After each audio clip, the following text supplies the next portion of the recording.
Ser de izquierda tiene su innegable atractivo.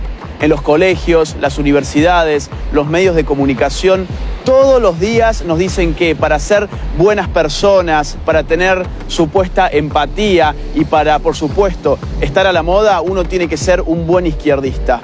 Pero yo elijo rechazar categóricamente a la izquierda y en este video te doy mis 5 razones.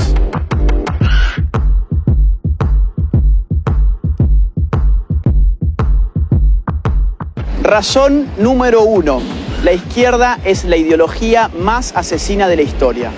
Izquierda y derecha son categorías políticas que nacen en el marco de la Revolución Francesa. Los jacobinos, la primer fuerza de izquierda, por así decirlo, del mundo occidental, fueron los primeros en establecer un gobierno de partido único, que a través del Comité de Salvación Pública asesinó a más de 35.000 personas por no adherir o por oponerse al régimen revolucionario a través de lo que se llamó el terror. Pero el siglo XX vería llegar al poder a la izquierda socialista a través del movimiento comunista bolchevique, de tipo marxista-leninista y maoísta. Entre 1917 y 1991, estos llevaron adelante las matanzas más cruentas de nuestra historia moderna. Aunque a menudo se procure ocultar esta realidad, inauguraron en el mundo la utilización de los llamados campos de concentración para la represión ideológica masiva, donde mediante deportaciones en masa de población se lograba una esclavitud general mediante una red de instalaciones de trabajo forzado. Estos son los números de asesinatos que solamente durante el siglo XX la izquierda cometió.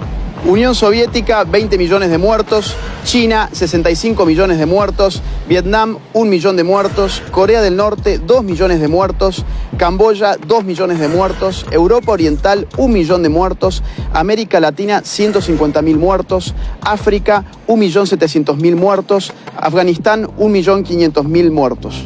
Todo esto solamente contando los casos del comunismo en el poder, es decir, sin contar los muertos en manos de organizaciones terroristas y guerrilleras de izquierda a lo largo y ancho del mundo. Por ejemplo, sin contar los más de 21.600 atentados que cometieron Montoneros y ERP en la Argentina.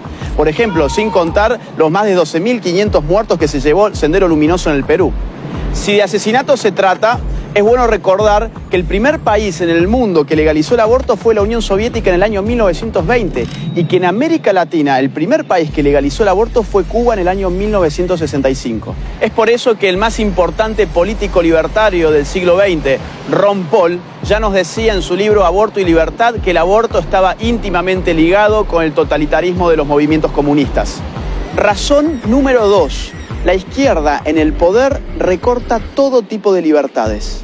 Como explica Norberto Bobbio en Derecha e Izquierda, la médula ideológica del izquierdismo es su igualitarismo. El deseo de hacer iguales a los hombres, más allá de la igualdad ante la ley, lleva a la izquierda a destruir la libre iniciativa y la espontaneidad social.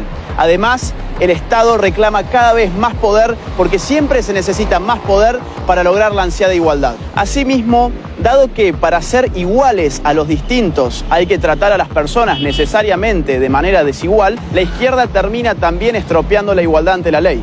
Veamos, por ejemplo, el ranking 2018 de la Heritage Foundation, que indexa a los países según su nivel de libertad económica, midiendo cantidad de impuestos, de subsidios, de regulaciones, de tramitaciones, etc. En este ranking, que escruta 180 países, los últimos 3 puestos se los lleva Corea del Norte, Cuba, Venezuela. La Bolivia de Evo Morales figura en el triste puesto número 173. Pero la izquierda no solamente aplasta la libertad económica, lo mismo hace con el resto de libertades. Por ejemplo, la libertad de prensa. El ranking 2018 de Reporteros Sin Fronteras, que mide precisamente la libertad de prensa en el mundo, tiene en sus últimos 3 lugares a Corea del Norte, China y Cuba. No olvidemos al mismo tiempo que, por ejemplo, en Venezuela, entre el año 2011 y 2018, más de 3.200 ataques a la libertad de expresión han tenido lugar. Razón número 3. La izquierda destruye la economía y el consumo. 3 grandes economistas y sociólogos, Ludwig von Mises, Max Weber y Boris Bruskus, demostraron a principios del siglo XX que bajo el socialismo la contabilidad es imposible, porque la información requerida, que es provista por el sistema de precios, queda destruida. Hay 2 tipos de casos. O bien la información no existe, como los llamados comunismos de guerra, porque lo que no existe es el dinero queda prohibido y la producción y la distribución quedan organizadas por un aparato de tipo militar, O bien la información no se genera correctamente, porque si bien las empresas utilizan dinero, lo que ellas ganan ya no depende de la demanda de los consumidores ni de la oferta en el marco de una libre competencia. Este segundo tipo, el llamado socialismo real, es el más conocido caso de economías estatizadas por la izquierda.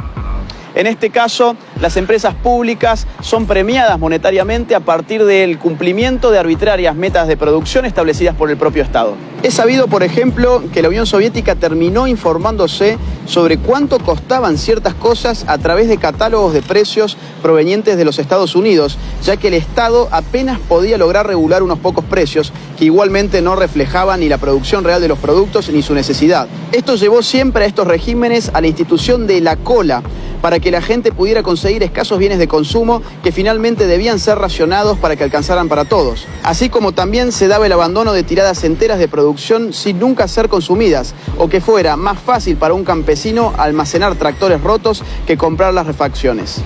Pero por otra parte, en su ansiedad por igualar, la izquierda termina arrasando con los incentivos económicos que llevan precisamente a los hombres a producir. Esto es muy fácil de entender. Supongamos que Juan gana 10 y Pedro gana 6. Lo que la izquierda dice es, hay que quitarle 2 a Juan para igualarlo respecto de Pedro. El problema es que seguidamente Juan, que ganaba 10, ya no va a tener más incentivos para continuar ganando 10, sino que su productividad va a caer a 8. Y así sucesivamente la torta se va haciendo siempre cada vez más pequeña. Si a la redistribución compulsiva le sumamos un Estado que va avasallando los derechos de propiedad, que afecta a la iniciativa privada, que engrosa cada vez más el sistema público y aumenta sus regulaciones, tal como siempre ocurre en los regímenes de izquierda, lo que veremos afectarse en definitiva y de forma indefectible es la economía. Razón número 4. La izquierda destruye la calidad de vida. Este punto está íntimamente ligado al otro y los datos y los números están a la vista de todos. Por ejemplo, Ucrania. Stalin, entre el año 1932 y 1933, provocó una histórica hambruna en ese país, en la cual murieron de hambre más de 4 millones de personas y para el año 1934 el índice de natalidad había bajado hasta un 40%. Miremos si no el caso chino. Con el régimen totalitario implementado por Mao Zedong, la tasa de pobreza era de un 80%, pero con las reformas de mercado del año 1978 por Deng Xiaoping, ese número empezó a decaer y terminó siendo del 10%. Esto significa que, dejando atrás el socialismo a partir de las reformas de mercado, China logró sacar de la pobreza a más de 500 millones de personas. Veamos también lo que sucedió en Cuba. Finalizando los años 50, antes de la revolución de Fidel Castro, el Atlas Económico Mundial de Ginzburg colocaba a Cuba como el tercer país de mayor ingreso per cápita de Latinoamérica, después de Argentina y Uruguay. Hoy, Cuba ocupa el penúltimo puesto del ranking, con $7.602 del PBI per cápita, mientras que en Chile, por ejemplo, el ingreso es de $27.058 per cápita, y el primero en América Latina en el Índice de Desarrollo Humano de la ONU. Y tenemos el caso venezolano frente a nuestras propias narices. El llamado socialismo del siglo XXI dejó en la pobreza a un 87% de su población.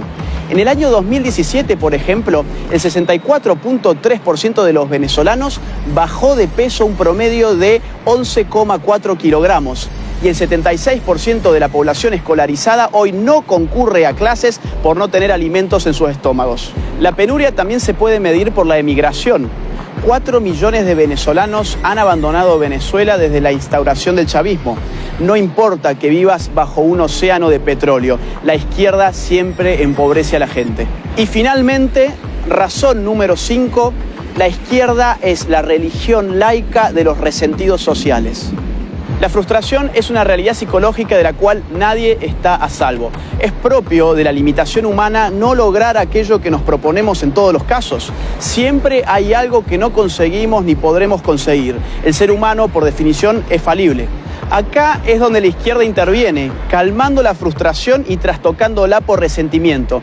Lo que la izquierda te dice es, vos no tenés ninguna responsabilidad individual sobre tus actos. Vos sos una simple víctima más de un sistema esencialmente injusto que te llevó a fracasar. La izquierda le ofrece al resentido un alivio de tipo psicopolítico, construyéndole un enemigo abstracto en el cual poder depositar todas sus frustraciones. Llámese capitalismo, patriarcado, heteronormatividad, imperialismo, colonialismo o como ustedes quieran.